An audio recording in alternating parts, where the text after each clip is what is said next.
This episode of the Modern Therapist Survival Guide is brought to you by Herd Bookkeeping and Tax. Tax season is about to get a whole lot easier. As a mental health care professional dedicated to your own practice, you're probably more familiar with your session notes than with your financial records. And this time of year can feel stressful and daunting. Luckily, Herd Bookkeeping and Tax is a platform designed to help you track the financial health of your practice and alleviate the stress around your business finances. Built specifically for therapists, Herd offers affordable bookkeeping services, personalized financial reporting, and tax assistance to ensure clinicians make the most of their business. Schedule your first consultation at joinherd.com. That's joinherd, joinheard.com. You're listening to the Modern Therapist Survival Guide, where therapists live, breathe, and practice as human beings. To support you as a whole person and a therapist, here are your hosts, Curt Widhalm and Katie Vernoy. Welcome back, Modern Therapists. This is the Modern Therapist Survival Guide. I'm Curt Widhalm with Katie Vernoy, and this is the podcast where we talk about all the things that affect therapists. And today we are looking at why do therapists quit being therapists? And we've discussed a number of these things on our podcast through the years, many of them in positive light, of people with side hustles, people looking to expand their practices, people who have bigger messages to share, people who start podcasts and conferences and all of this kind of stuff. But looking at the overall mental health workforce, there are a lot of reasons why. Many of them are things that we just kind of know. The pay is crap for a lot of positions. Sure. The caseloads are high. The number of hours required of positions often extend beyond those that are paid for or advertised. The work-life balance can be atrocious. Why do we quit, Katie? Just as you were talking about that, I was like, so many people are just so tired. And I feel like it's even worse right now with the pandemic because there's not a lot of other distractions. There's, we did an episode about this, so I won't go too deep into why it's so hard to be a therapist during the pandemic. But I think back to my own career trajectory, and if I would have stayed, my goal would be right now, I am either the clinical director or executive director of a community mental health organization. That's what I wanted to do. And that is totally not what I'm doing. And so I think it's something where the focus of this episode, we tried to kind of grapple with, how do we talk about this? The focus of this episode seems to be, why do people not stay therapists when they had planned to or want to? Because I think there was a recent article in the New York Times about how a lot of people are trying to find therapists and just cannot. We have a workforce issue. We have a mental health access issue. And part of it is that we can't keep therapists as clinicians, like doing the clinical work, long enough. Or they don't, or that, we could have a whole conversation about saving psychotherapy with Ben around why they don't become therapists, because the vetting process or the gatekeeping is too intensive. But to me, I feel like there's systemic things that probably are huge and daunting and maybe won't feel helpful, but maybe validating around why people don't stay therapists. But maybe we'll come up with some individual things that, that people can do to try to stay therapists if they want to. But to me, I can only speak to my own story. I became very burned out. My ability to advance was better than others, but I think there are a lack of advancement opportunities and a lack of setting people up to successfully advance. The system is run by therapists, and therapists aren't necessarily good at training other people to be supervisors, to being managers. Once you move into more of a diverse workload, so to speak, where you're managing people and you're doing program stuff, all the stuff I loved to do, there's not necessarily the training or sufficient training around how to do the other pieces. And so we lose the upper end because they aren't doing a good job. And so then we don't also have quality supervision for the folks who are doing clinical work, and that doesn't pay very well. And like all the things that you talked about. So to me, it feels like systemically, we're not making being a therapist, especially in community mental health, that appealing. I'm glad that you said that this is something that's anecdotal, because when I look at the research of why do therapists quit, where are the retention problems for therapists, the research shows basically nothing. That this is something where, again, research into therapist workforce issues seems to be something that is not funded, not looked at very well, and probably contributes a lot to these very problems. Yeah. And the research that is out there that kind of applies to us tends to look more at general physicians, it looks at nurses, it looks at other things that are maybe a little bit easier to study because so many of those positions are based in hospitals and kind of easier things to track people in. And those research things seem to apply very much to therapist sort of things as well, as we hear anecdotal stories from everybody. Better pay, better manageable caseloads, having good work environments to work in with supportive colleagues, and probably most importantly is we kind of work in thankless jobs. That despite us moving into this profession to help people, to wanting to improve the world, to helping people better understand and live with mental illness, even in private practice where we might have a more cultivated clientele, we tend to see people at their worst. Yep. And when they get better, they disappear from our lives and they are replaced by somebody else at their worst. Yeah. And even for very long-term clients, I have several clients that I've been working with for several years, and being able to see them through their ups and downs, it's not like we really get to celebrate a lot of things very publicly when things are going well. And this becomes a huge factor towards isolation of we don't get to celebrate wins. We kind of complain to each other about when things are difficult. But when we do complain, for those who aren't in our profession, the criticism is, well, if you don't like it, why are you a therapist? That this is what you signed up for. Exactly. That there's, and you get the other half of this message, which is just like, your job must be so fulfilling in what you do. Yes. Yeah. I mean, I love being a therapist, working with clients. I have very deep and meaningful two-way relationships with many of my clients that I get benefits out of too. And there's a grind of seeing clients week in and week out that is just burdensome, because it does inherently have this self-sacrifice of, I have to be present for other people and on many hours out of every day. Yeah. And I think when you talk about the cultivated caseload for private practitioners, and I think this also aligns for very specific, like evidence-based practices with specific grants in community mental health, the caseload is pretty similar. And I know when I was working in the Welfare to Work program in South Los Angeles, there were times when I felt like I was hearing the same story, tackling the same challenges, session after session after session after session, and also feeling the weight of the system and the systemic racism and the inequity and all of the things that our clients are facing.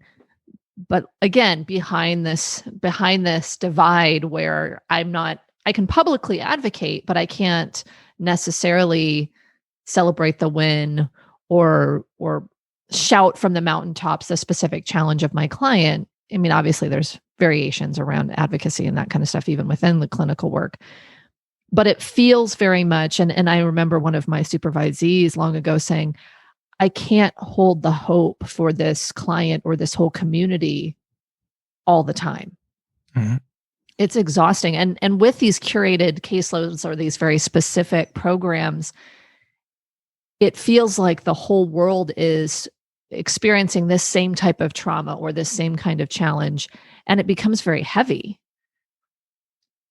And honestly, and maybe I will be lambasted for this, but it kind of gets boring. I feel like there are times when, and I'm sure we all experience this in the pandemic. I think you even made a joke about like all of the notes are like talked about COVID. Like it's something where, especially with a global crisis that people are facing, and granted, people have individual things that are going on separately, but like every conversation feels so similar. I feel pretty fortunate because I'm not experiencing that as much in this moment. I think my boredom is outside of my therapy practice right now. That's a whole other conversation. But I think that this compassion fatigue, boredom, dissociation, desensitization, whatever it is, this kind of holding so much, especially when your caseload is gigantic or extremely curated, especially towards trauma, in my experience, it just feels like it's hard to do, or both, or all of the things. I want to just shift a little bit because I think that we've talked about this a lot, but I don't know that we've talked about what the workload actually means to therapists, especially in more of a mental health, community mental health kind of setting, or even in a private practice where you've not set your fees at a rate where you can say like, I'm going to see 15 clients and then I'm going to do yoga or whatever it is. Like, I think it's something where when you have your caseload really high, there's all of the paperwork that associates with it, whether it's Department of Mental Health kind of paperwork where you're doing lots and lots of documentation. It could be writing letters for court, or it could be interacting with parents, or it could be sitting on the phone with an insurance company, or whatever it is. There's all of this additional work that's in the background. And I think systemically, especially with a lot of government funded mental health programs, therapists are relied upon to do work that is not therapy. And I may have talked about this, but I literally had clinicians standing by fax machines. This is how long ago it was, but standing by fax machines and waiting for reports to go through to the welfare office, and still having to meet the same productivity standard around billing because that's how we got the money. But there was all this administrative stuff. There was case management stuff. There was stuff that was not necessarily either paid for or paid for at the same rate, where therapists were just grinding away and not actually getting to the rich clinical work, which, Maslow's hierarchy of needs, we do need to take care of base level things, but we don't necessarily have to be the ones doing it as clinicians. Part of this is who gets drawn to this profession. People who want to find deep, meaningful work. Congratulations, everybody. We like that. Yes. It doesn't work in such a bureaucratic system that requires such output like this. And we've talked about the divide between graduate education and then the real world. One of my private practice associates recently was talking about her supervision in community mental health, where she was initially told, okay, you're not in grad school anymore. This is actually what your job is. And it being completely a different experience altogether. So part of this is we just kind of keep moving the goalposts as far as when people actually get to do the things that they want to do. And the training doesn't necessarily match, which, again, these are things that we've talked about over and over and over again. An added piece is, despite so much status quo-ness, everything being the same, that our fields kind of being stuck in a lot of ideas of these are things that we've always done. This is why this particular thing works. There's constantly changing requirements from licensing boards, from funding services, that we end up with almost this weird thing of like all of our client sessions end up being largely the same. but all of the dancing around and training and education that we have to do in the background to keep those conversations with clients the same ends up becoming this other aspect of burdensome sort of work. Yeah. Oftentimes or undercompensated, and a tremendous amount of requirements that in community mental health, that if you want to go to a certification or a training, or I don't know, take a few days off, that your productivity standards are still required to be met. That those aren't days that you get to plan to take off where your productivity standards get to move in sync with that. You just have to overburden yourself on other days that are there as well. Yeah. And that's not across the board, but yes, I've definitely heard that. And I think it's something where this goes back up to the systemic level, which is there is a certain amount of money that you have to bill, and the only people who can bill it are therapists. And then if they have them, social skills or advocates or case managers or those kinds of things, social skill trainers. And so those folks are paying for everyone. All of the administrative support, all the billing support, all the supervisors who are not seeing clients, all the managers who are not seeing clients. These folks who are providing services to clients are required to bill at a certain level. And so the budgeting around that is huge weight on the clinicians and the other mental health service providers. And so some organizations are able to make it so that it's like, yeah, you have to bill at this rate and we have enough people and this is what we're paying and blah, blah, blah. And you can take your training days or you can be sick or go on vacation and your productivity is not affected by it. And then others are like, well, people who take a lot of sick days or who are constantly out or training a lot or doing all that stuff, like they're carrying less of the load. So it's fairer to have everyone have, this is how many hours you bill per month, regardless if you're here or not. Mm-hmm. And so even so, like there's different, budgeting strategies. It still means that the people who are providing the services, the needed mental health services, are also having to hold up the system where there's a lot of unfunded mandates, there's a lot of bureaucracy, there's a lot of underpayment of services. I was reading the RAND report, we'll link to it in the show notes, but it's talking about how there is a suggestion, it's a wild suggestion, that you actually pay for services, evidence-based services at cost versus underpaying it. And this was something I was, advocating and screaming it from the mountaintops when I was in community mental health. Like, this is an unfunded mandate, and getting so upset because the systems are not getting enough money, but they still rely on clinicians and other mental health service providers to do all the work. And so that's hugely onerous. I'm going to put you on the spot here a little bit. Why aren't the professional organizations advocating for this stuff? I say this as a former board member of a professional organization, and knowing fully well that you might have a little position here that for the next couple of months might get you into some lukewarm water. I served several years on one of the professional organization boards. This seems to be the place where some of that advocacy stuff could happen. From your perspective, why don't you see stuff? I've got my opinions, but I'm throwing this question at you. All right. So I am not speaking for the California Association of Marriage and Family Therapists, nor do I wish to in this moment, but I think CAMFT actually does a pretty good job at advocating for different mechanisms for MFTs to get paid.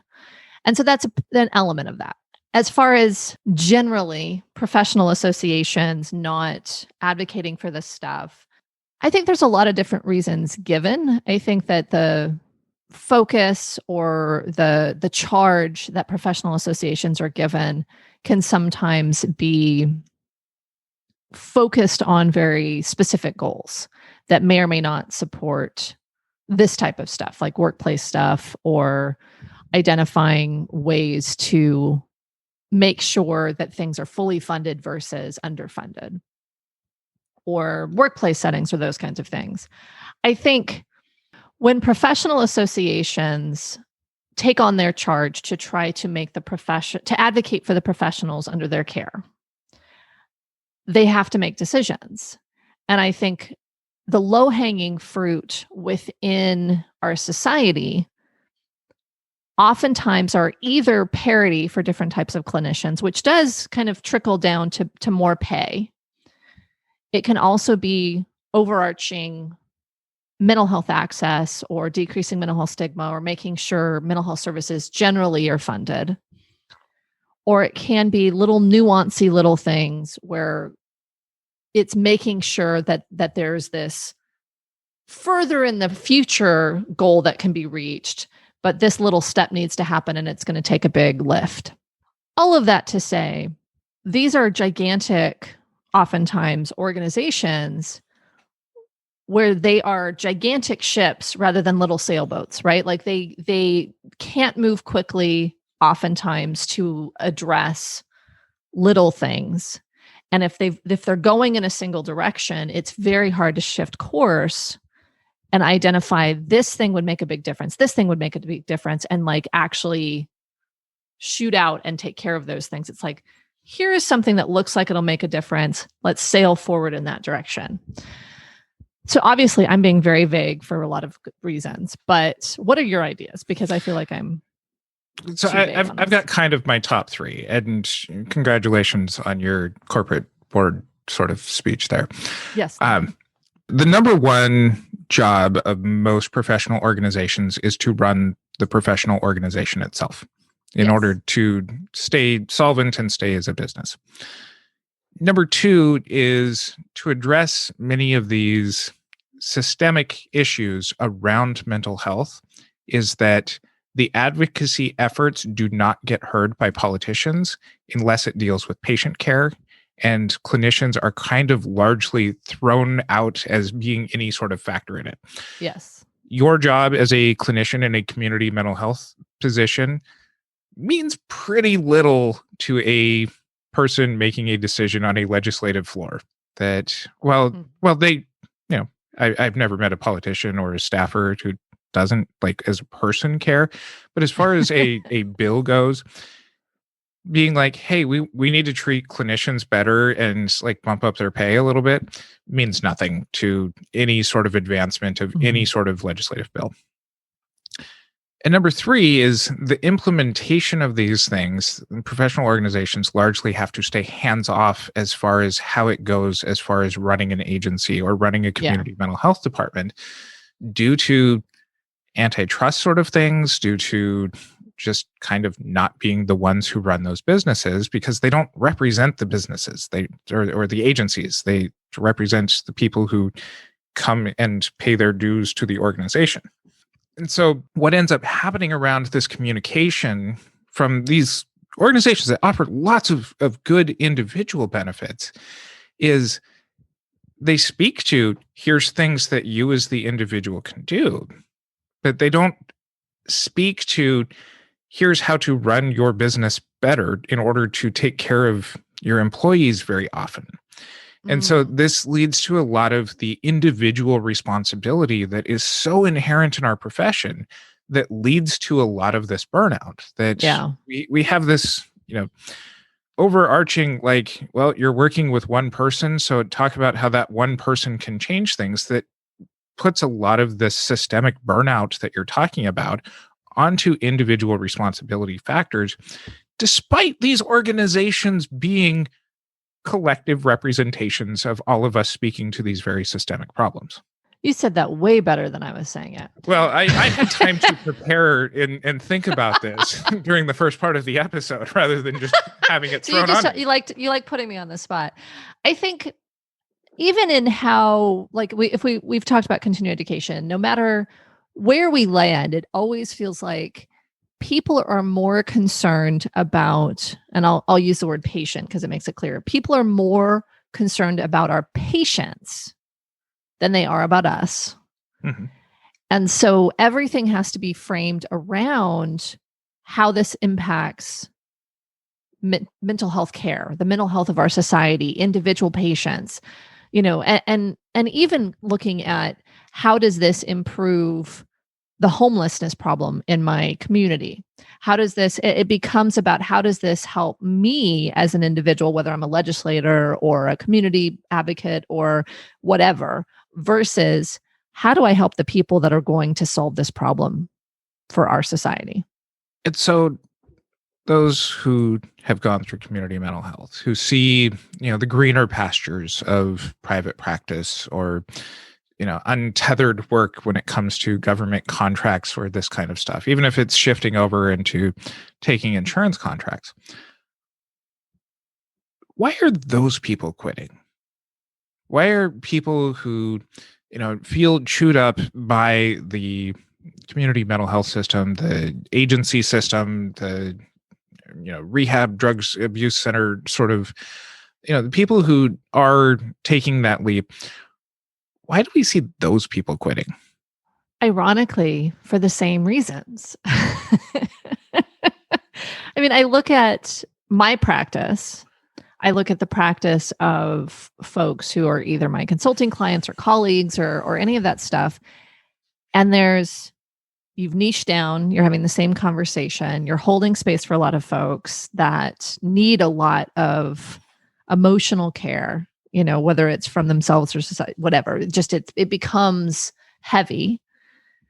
I know for myself, and this was something I actually talked about with, a colleague. I liked the diversity of my workload in community mental health. And so solely seeing therapy clients has never been sufficient for me. I can't just pack my caseload with therapy clients because I want to do systemic work. I want to do leadership work. I want to do podcasting or whatever. Like I want to have these other things. And so for me, I see doing private practice, whether it's a private pay, hybrid, or insurance-based practice, a lot of it becomes doing the same type of work with less resources and being completely in charge of your own work life, having to, if you don't meet productivity, you don't get paid versus you get in trouble at work. So it's without a salary oftentimes, it's without guidance oftentimes. And so, yes, you can create this beautiful practice, but there's so much stress involved for many people, especially from the beginning. Mm-hmm. And so it's a lot of the same things, but unless you deliberately create it, it's without the cohort, it's without the colleagues to have those processing sessions or to vent with or to peer support is basically what you're talking about. It's being able to not feel so isolated, which I think is, one of the things where it gets boiled down early in our careers of like, private practice is so isolating. But it's the richness that goes beyond just that statement that really doesn't hit with people.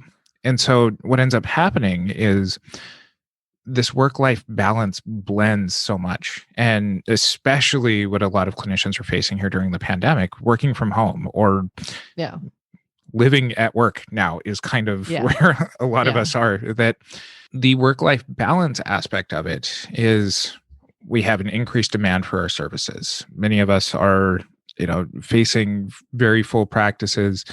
The management of our own lives, if you've got kids and family members, your own mental wellness, going, just outside of your at-home office door or your bedroom door or your living room couch, wherever you are, that things just are not delineated very well.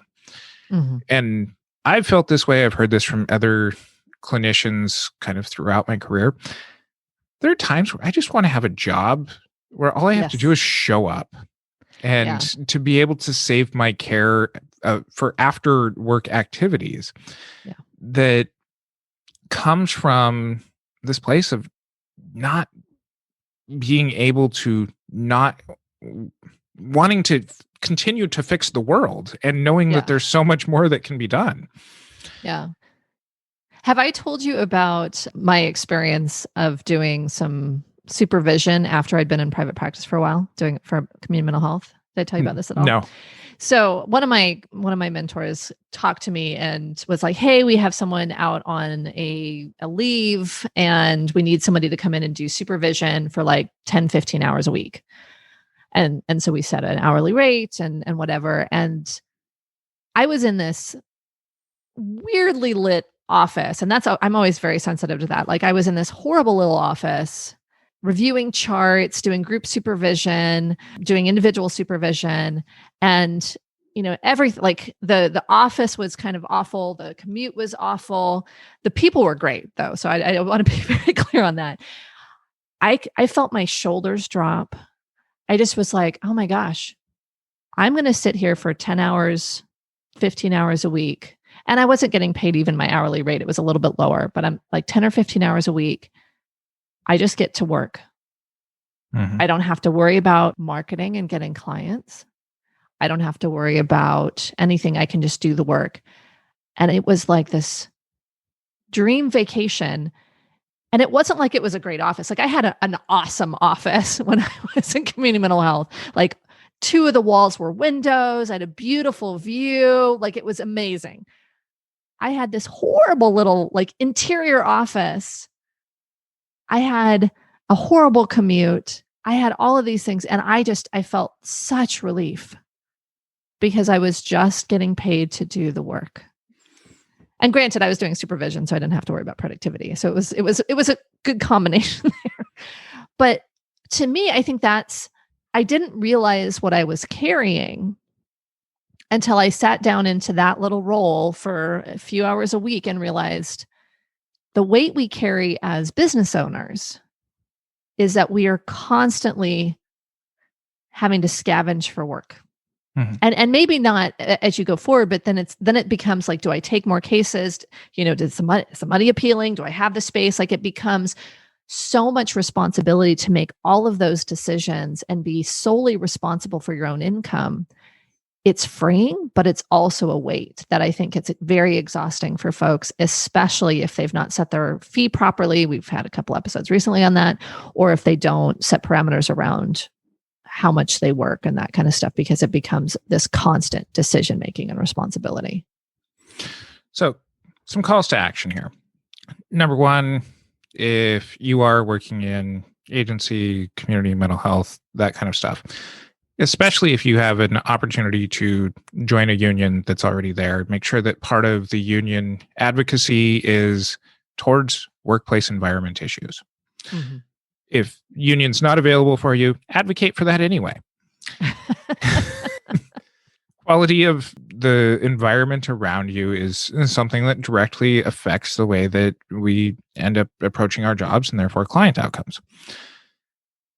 Number two, if there's not peer support in your work environment, have something regular for peer support for yourself. And I know that a couple of our listeners have reached out to me as far as looking for peer support groups for therapists. Stay tuned. Katie and I are trying to figure out how we can make something like that potentially work. If you have those kinds of resources out there already, please share them with us either privately or through our Facebook group, the Modern Therapist Group. And number three is really be able to set some boundaries for yourself throughout the profession as far as what you're willing to accept from the profession. And I know that all three of these are pseudo sort of individual responsibilities, but if you're still listening at this point in the episode, the system's not going to bend unless there's enough people within the system who advocate for a lot of these changes. And, we've heard from people throughout our careers of just kind of I asked by myself and things didn't change. And at the end of the day, I just wanted to self-sacrifice more to take care of clients because there was people in need. That just reinforces the system being the way that it is. So make some changes, have some good boundaries, and continue to listen to the Modern Therapist Survival Guide. Stay tuned. We'll have more ideas. I wanted to just add a couple more ideas there because I think there is a need broadly for mental health to be respected and in the spotlight. And I think the time is now. People are talking about it. There are more and more articles about it. Never let a good crisis go to waste. Yes. I just was thinking about your crisis is my productivity. I think we've mentioned that before. Yeah. But I think right now everyone is feeling the weight of mental health concerns, whether it's a friend or family member, whether it's their own mental health concerns. And so there's an opportunity here to bring this into the spotlight. I know there's a lot of you out on TikTok doing great stuff, people who are blogging. There's so many things where people are bringing it to the forefront. But I think showing how we are well situated to manage this crisis, to support the people who need the support, to help heal our communities in whatever way that we can. I think that's a way that each of us individually, especially those of us who that's part of our business model anyway. Let's show people how they can take care of themselves. Let's show them how mental health is going to improve their life.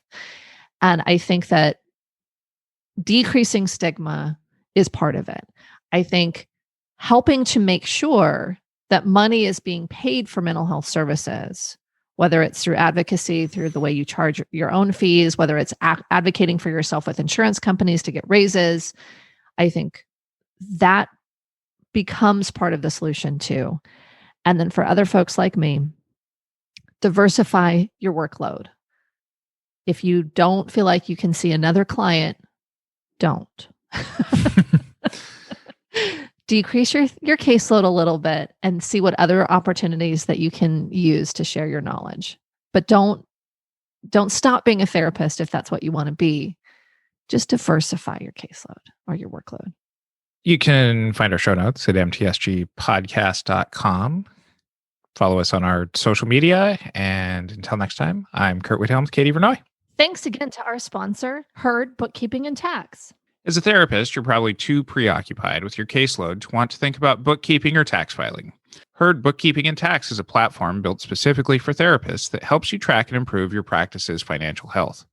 Regardless of whether you're a seasoned clinician or in your first year of practice, Herd will help you identify areas for growth and streamline best financial practices for your business. When you sign up with Herd, you'll work directly with financial specialists, track your income and expenses, file taxes online, and grow your business. You'll also receive financial insights such as profit and loss statements and personalized monthly reports. You can say goodbye to poring over spreadsheets and guessing your tax deductions or quarterly payments. Focus on your clients, and Herd will take care of the rest. Dr. Jennifer Kashani, a licensed clinical psychologist based in Los Angeles, says Herd has simplified and streamlined bookkeeping and best business practices in a digestible and accessible way. Having the foundation of Herd for my business has made myself and, in turn, my patients feel more solid. Plans begin at $60 per month and can be easily tailored to fit your business's financial needs. You can schedule your first consultation at www.joinherd.com. Thank you for listening to the Modern Therapist Survival Guide. Learn more about who we are and what we do at mtsgpodcast.com. You can also join us on Facebook and Twitter. And please don't forget to subscribe so you don't miss any of our episodes.